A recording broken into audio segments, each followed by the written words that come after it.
poids et c'est en ça que démarche ku nekk da nga ko respecter parce que c'est une démarche cohérente ku nekk am nga sa ambition. war nga dem peser wu xool li ngay peser dans le champ politique sénégalais. après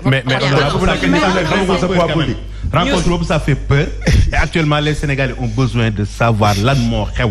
parce que lan moom moo xew en fait diggante Idi Macky lan moo xew diggante Idi ak ki nga xam ne moom moo di Ousmane Sonko mais lan moom moo xew ba tax tamit. les Sénégalais Idi Macky c'est très clair.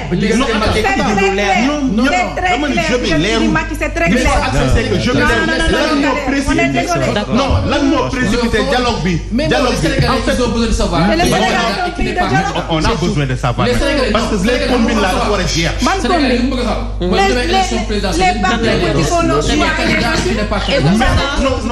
et pour ça depuis 2012. depuis Moustapha Sy bi muy dem di ànd ak Idriss Seck. xam nañ ni seen diggante neexuloon même fa mu jeexee rafetul. d'accord waxuloo ko léeg-léeg et pourtant on sait que diggante Idriss Seck ak Moustapha Sy jeex bu ñaaw.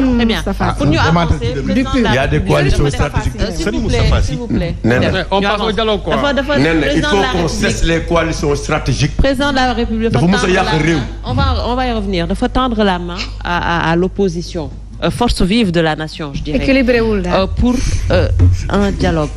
dialogue amoon na fi ba ñu décréter benn bés sax def ko journée du dialogue tey mu ñëwaat voilà le 28 tey mu ñëwaat tendre la main justement lan mooy position wu taxaw bëgg nañ ko xam par rapport ak dialogue bi ñuy dëgmal.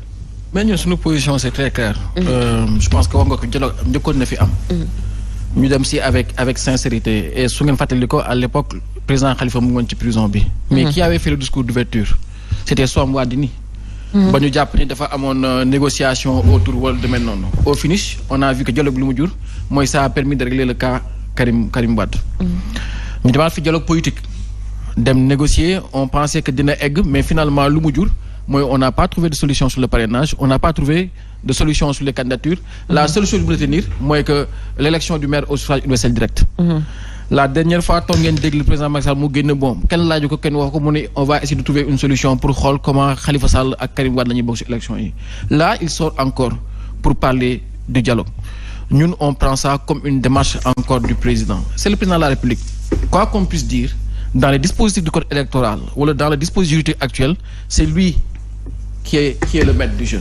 su fekkee ne il a envie de faire son amnistie parce que bi ministre bi ñëwee assemblée ñun on lui a posé la question président ne woon na dafa bëgg trouver une solution mu ne moom liggéey na amnistie jox ko liggéey modification du code électoral jox ko bi mu ñëwaatee plénière ñu posé ko la même question mu ne cette fois-ci le président s'achemine vers une amnistie.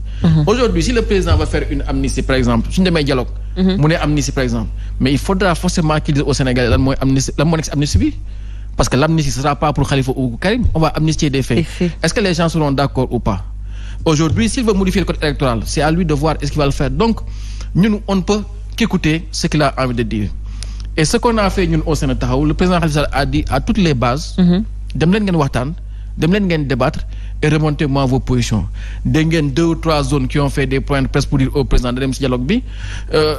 Ñun à Saint-Louis par exemple on est en train de se réunir et au bout on va faire une réunion pour évaluer pour xool est-ce que on va aller au dialogue c'est une question qui se pose est-ce que le dialogue doit être porté par des structures parce que ñun on est dans des coalitions il y a Yewwi Askan Wi on vient d'adhérer au F24 ou est-ce que de manière individuelle le président Khalifa Sall peut aller écouter ce que le président Macky Sall a dit mais au bout du bout balaa lépp di am sens mooy ñu xam kii woote dialogue lan la am en la qu'est-ce qu'il propose. Est-ce qu'il va proposer une amnistie? Est-ce qu'il va proposer une code électoral? Qu'est-ce qu'il va proposer pour le parrainage? Tout est entre les mains du président Macky Sall. Pour l'instant, il a émis un vœu. Mais nag, il faut pas être naïf au point où mu indi ñu des crispations entre nous ba mu disloquer l'opposition pour mettre encore un coup politique derrière. Parce que kundo bi ndey sama boo gisee lu ñu la ngay daw. À chaque fois, c'est les mêmes promesses, à chaque fois, c'est la même démarche. Mais ce qui est important aujourd'hui, c'est que lui-même, il a conscience. Parce que boo déggee nu mu waxee il sait que lui-même il est dans l'impasse parce que boo nee il faut ngeen dialoguer par force parce que c'est votre intérêt mais ça va si tu as quelque chose à dire mais mets-le sur la table tu parles d'un dialogue qui peut se faire en moins d'une semaine qu'est-ce qu'on peut discuter de sérieux ou de cohérent ou d'impactant en une semaine. Mais concrètement, qu'est-ce qui se cache derrière cette idée de dialogue? Parce que idée de dialogue bi yaa ngi koy wax tout à l'heure ñu ngi koy bëgg yàkkamti bëgg ko paraxee lan nga jàpp ne que moom moo nekk derrière et est-ce qu'on peut parler d'un dialogue sincère cette fois-ci parce que yàgg nañ décrier justement ces dialogues yi fi jot a am. mais tout le monde a la même problématique. Tout le monde te dit que président Macky Sall lan mooy si dialogue, tout le monde nekk si ay supputation mais d'où l'intérêt qu'il y a à y aller à l'écouter. Donc vous êtes prêt aujourd'hui à y aller? Je ne parle pas au nom de Taxawu, les gens sont en train de se prononcer mais il y a tellement de points d'interrogation que tey kenn mu taxaw ne man dew ma wala kii day dem wala kii du dem. Aujourd'hui li ñuy dem seeti dialogue bi principalement, fondamentalement, c'est qu'est-ce qu'il a à proposer aux gens. À partir de là, les gens auront des réponses à apporter. Su fekkee ni il propose une modification du code électoral, les gens auront des positions à prendre. S'il dit que lui-même il sera candidat, wala il faut bàyyi conseil constitutionnel mu wax, chacun aura sa réponse. Mais pour l'instant, c'est lui qui a proposé son dialogue et c'est lui qui a des solutions si problématiques yi muy évoqué. Pour l'instant, li nga mën a jàng rek mooy il les a brandis comme menace. Parce que quand il dit que Khalifa d'accord ni sa amnistie bi, Karim d'accord aussi, wala parrainage bi ñu leen waxtaan si, c'est vous dire que man xam naa li mu leen mën galgale. Su fekkee bëgg leen ma empêcher na ngeen nekk candidat, venez discuter avec moi. Genre chantage là, qui ne dit pas son nom. Mais ñun on est serein et on sait que fi situation politique Sénégal toll. Macky Sall ne peut pas aller à des élections où il peut dire que Sonko sera condamné du bokk, Khalifa du bokk, Karim du bokk, mais ce ne sont plus des élections au Sénégal et ça personne ne l'acceptera. On a la force politique et l'organisation pour lui faire face su jëlee yoon boobu tout en ayant la conviction que dëkk bi lu fi mës am ci politique ci waxtaan la jógee, on est peut-être prêt à discuter avec lui, ça peut ouvrir des places importantes. Mais bu fekkee il veut penser que moom mën na éliminer Khalifa Sall, éliminer Sonko, éliminer ñëpp, être le seul candidat avec des candidats qu'il aura choisi ou créé, ça personne ne l'acceptera. Mais qu'est-ce que ça veut dire que le président de la République moom moo am le plus à gagner par rapport ak dialogue bi que l'opposition? C'est le pays qui a à gagner, Néné. Parce que ñun ñëpp suñu aspiration mooy des élections transparentes, des élections apaisées. C'est pas le pays, c'est pour que Sénégalais yi mën choisir en âme et conscience. On a un peuple qui sait voter, mais on a besoin aussi tey pour la première fois on va à des élections. Maintenant su ma laajoon yow kan mooy nekk candidat en 2024, tu n'es pas capable de me dire kan mooy nekk candidat. Personne ne sait qui sera candidat. Est-ce que ça c'est une démocratie? Est-ce que ça c'est acceptable? Maintenant à partir de là, est-ce qu'on peut empêcher aux acteurs politiques de mener le combat? Il y a le F24 qui a été créé, qui est une force politique non négligeable. Le ministre demande pourquoi. Oui, pourquoi tu ne peux pas dire qu'il est candidat? Pourquoi?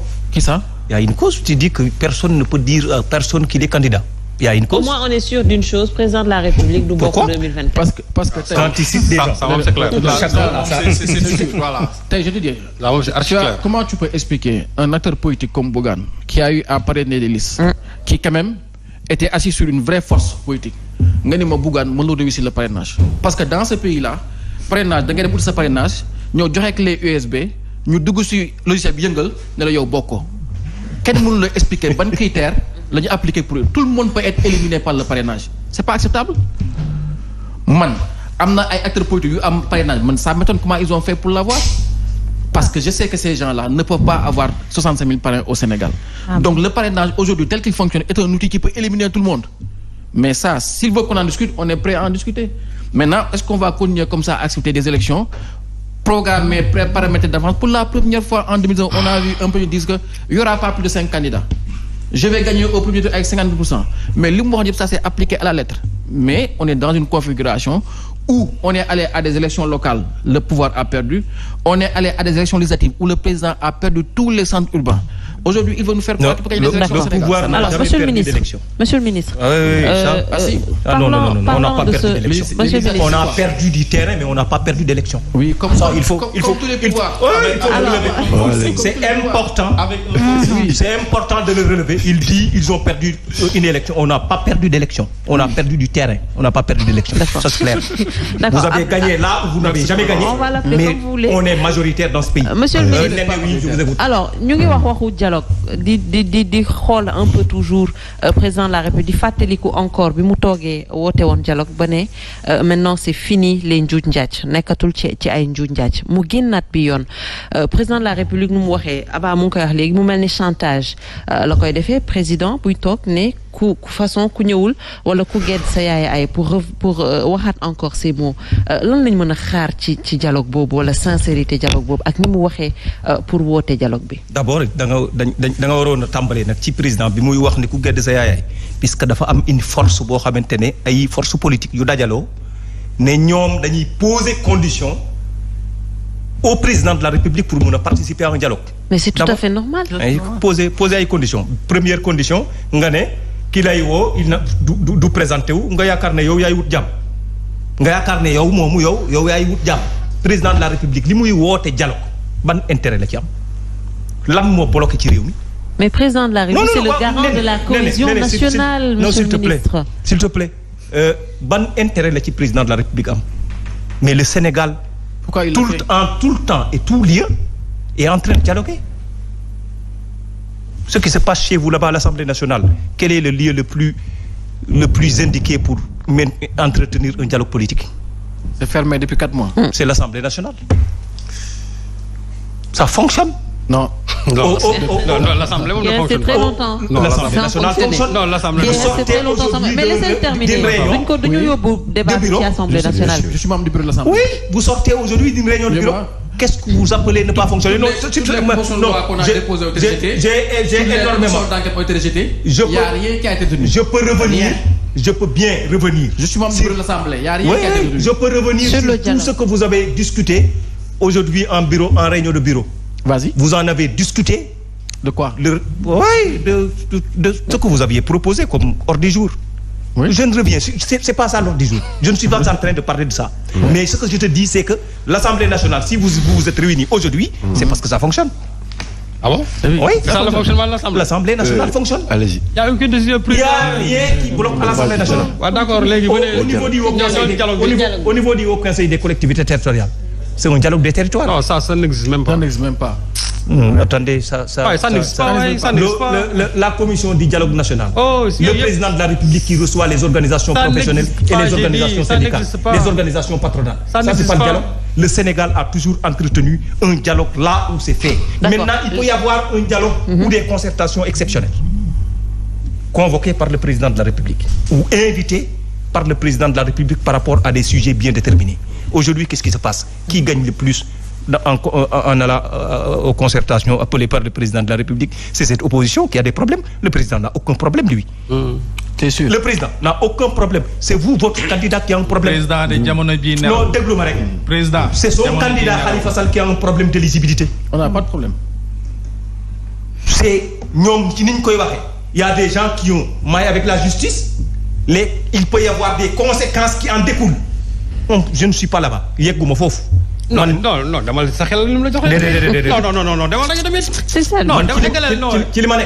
ñoom ñoo koy interpréter noonu. rek. Puisque boo waxee. kon soo paree ma ay élection boo xalaatee ne élection dina am. Khalifa du bokk, Ousmane Sonko du bokk. kon yow jugé nga Ousmane Sonko ba pare. yow mi ko wax yaa jugé Ousmane Sonko. Non, parce que loolu moo fi am. Déedéet. Non, loolu si loolu fi am. Absolument pas. Si loolu fi am. ci fi ñu toll. loolu fi am mooy dossier bu nekk. Non, en justice. dossier bu nekk en justice. Mais tey est-ce que loolu ngay njort ci yow ca la nga xamante ne moo ko mën a dal ci éligibilité mu nekk conséquence est-ce que day occulter objet bi. Une démocratie. day occulter fait. Ça c'est pas une démocratie. day occulter accusation bi nga xamante ne am na. est-ce que day occulter nit ki nga xamante ne tey dafa am jafe-jafe diw kooku yóbbu ko tribunal ñu nekk tribunal est-ce que loolu day conséquence bi day occulter fait yi nga xamante ne moom moo nekk donc tey ci dialogue boobu nga xamante ne am na. muy PDS. Oui. muy ñoom Abba. muy Ousmane Sonko. qui aujourd'hui a énormément de responsables politiques qui ont maillé avec la justice. Oui. Arbitrairement, bien sûr. Ban arbitrairement amul kenn kuñ ci jàpp arbitrairement. Amul kenn kuñ ci jàpp arbitrairement. amul kenn kuñ ci téye arbitrairement. yow yaa jàpp ne arbitrairement puisque foofu nga fa. donc ça c'est normal. C'est tout à fait normal que yow nga am boobu position mais tey kan moo ci am intérêt. donc mbirum justice yi si dialogue politique bi lañ koy régler. Justice ban. Il y a des questions de justice qui peuvent être réglées à partir du dialogue politique. mooy ñu teg coonc tamit. Il y a des questions de justice qui peuvent être réglées à partir d'une concertation nationale. Absolument. Comme yan grâce bi nu mu tuddati ñoom Khalifa ak ñoom Karim Wade amoon fu mu jógee woon. grâce ci concertation la jógee woon. Non, ça c'était un deal. C'est concertation la jógee woon. Donc non, c'est un deal, c'est pas une concertation. Monsieur le ministre, C'était un deal. Ça n'a rien à voir avec un deal. C'était un deal. Ça n'a rien à voir avec un deal. C'est des acteurs qui sont venus autour d'une table discuter après une décision de justice. sur quelle est maintenant la suite. Non, quand c'était un deal. Non. C'est pas un deal. Ça n'a rien à voir avec un deal. Foofu. C'est sûr. On a besoin de savoir. Non, ça n'a rien à voir avec un deal. Non, c'est un deal. Ça n'a rien à voir avec un deal. Le président Si dans un dialogue, on vient uniquement pour gracier quelqu'un, alors que le président a la plénitude de le faire sans pour autant passer. Parce que le président a le pouvoir constitutionnel de le faire. Pourquoi il passe par un dialogue? C'est une partie du dialogue. Non, pourquoi il passe par un dialogue? Alors qu'il a la possibilité constitutionnelle de le faire. Du dialogue. Oui. Donc loolu bu nekkee une partie du dialogue. Oui, c'est tout à fait normal, mën na nekk. Mais xam nga lan lay mel.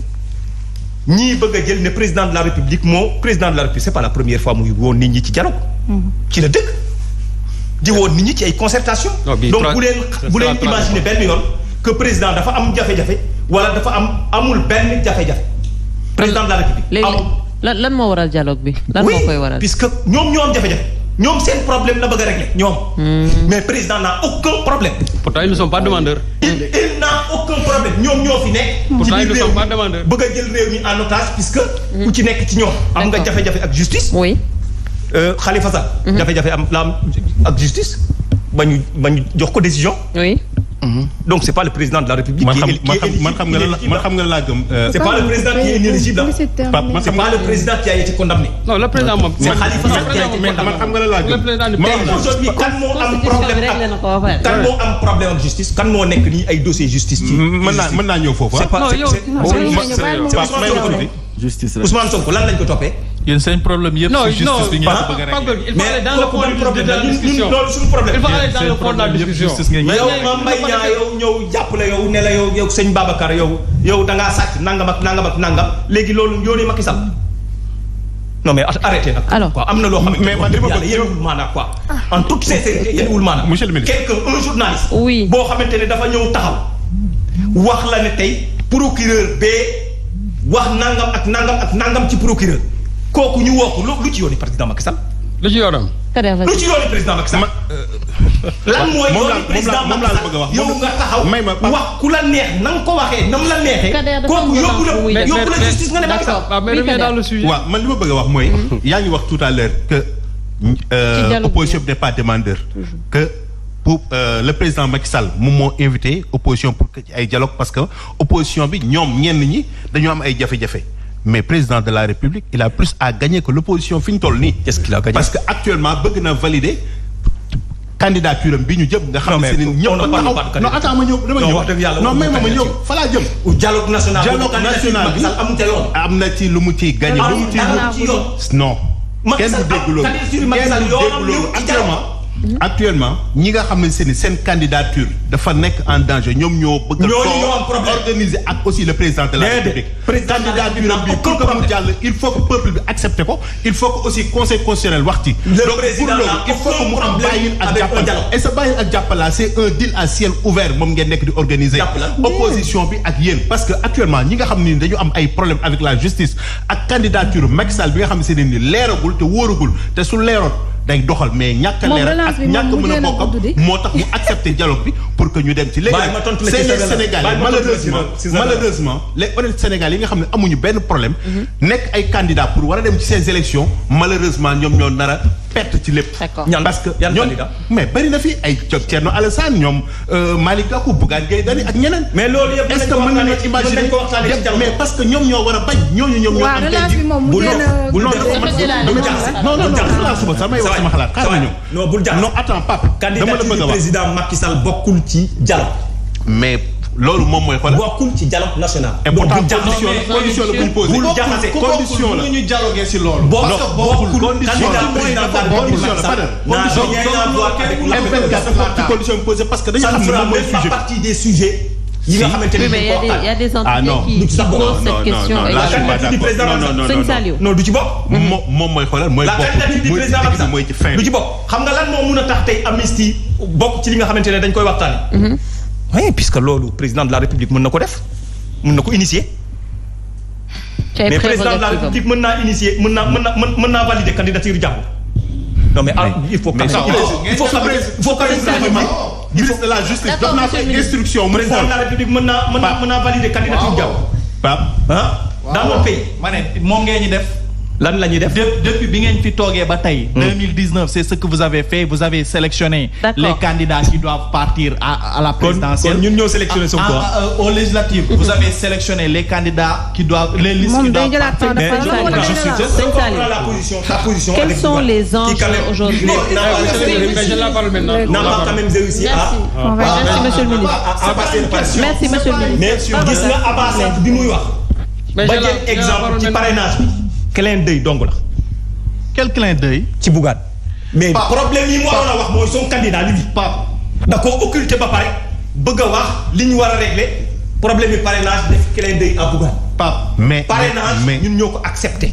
monsieur le ministre politique ñoo ko accepté. clin d'œil déjà oui clin d'œil bi rek mooy pour xam nga da ngaa occulté li nga xamante ne tey moo waroon a nekk li ñu war a waxtaane.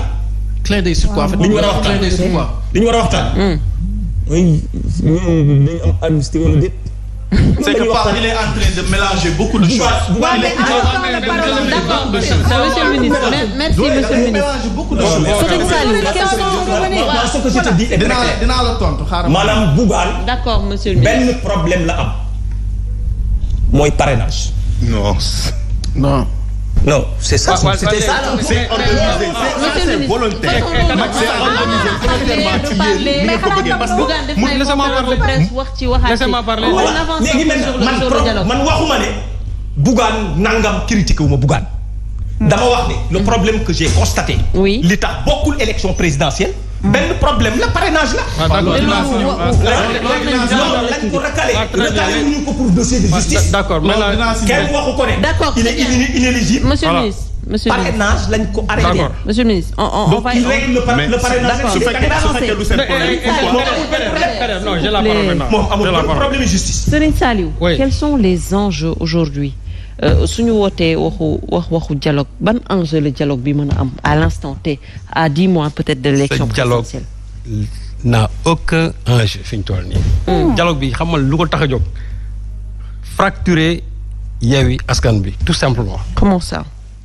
je veux le dire. ci naka. waaw xaaral mooy ma ñëw ci parce que déjà le président moom c'est la deuxième fois le 3 il l'avait dit il l'a réitéré le jour de la Korité en disant que les gens là ils ont intérêt à venir. Est-ce que c'est cette opposition-là qui a été demandeuse de cela? Je ne le crois pas. bu fekkee ne dañ ko taxawal mu ne kon ñëw leen mais moom moo ne yéen da ngeen a war a ñëw dialoguer par force parce que am ngeen ci intérêt et ça se voit dans leur discours que chaque fois li ñuy brandir c'est l'arme judiciaire. L'arme d'éligibilité et foofu lay wax ne voilà réew mi fi ko Macky Sall delloo ginnaaw au plan démocratique parce que suñu jikkee ba élection tey ñuy agiter chaque fois l'épée de Damoclès judiciaire sur la tête de certains candidats te loolu que ça soit avec Diouf que ça soit avec Wade on n'y a jamais pensé. Toujours les gens sont allés aux élections avec la tête froide. waaye bu nit ñi de wax mu dagg ñëpp. Kanda dafa ko ne. voilà da ngay daggee nit ñi gis nga comment que ça fait. ah d'accord bu nit ñi di wax nga dagg leen bu ñu leen laisser pas argumenter. te pourtant booy wax dañ lay déglu. dañoo bëgg nag ñun bu ñuy wax nga déglu. D'accord pare nga. ok donc je disais que arme épée de Damoclès judiciaire boobu ñuy yëkkati di ko teg ci yow yenn candidats yi. parce que ça transparaît même dans le discours de Pape Gorgui Ndong. c'est que loolu moo jaaduwul dans une démocratie. lu ci transparent. waaw may ma rek. da nga maa wax nag. non dama ne ça transparaît dans ton discours là day feeñ sa discours là boo wax. lan moo ci transparent. non parce que non tout à l'heure yaa ngi naan Abba da ngeen am ay problème avec la justice et problème d'éligibilité. est-ce que c'est pas une réalité ça. d'accord moom laa wax mais tamit c'est une réalité moom laa wax. li nga wax moom laa wax. donc tey su fekkente ne moom dafa wax acteurs yi ne leen ñëw leen ngeen dialoguer. Et c'est là où peut-être je ne serais pas d'accord avec Abba le fait que déjà au niveau de Taxawu qu'il y ait des coordinations yuy jox le feu vert à Khalifa Sall parce que man j'aurais compris que buñ ne daf dialogue day am dafay am ay TDR day am ay termes de référence ñu ne ci lii ak lii la ñuy dialoguer les gens en discutent on sait des instances ou bien on sait des entités comme Yewwi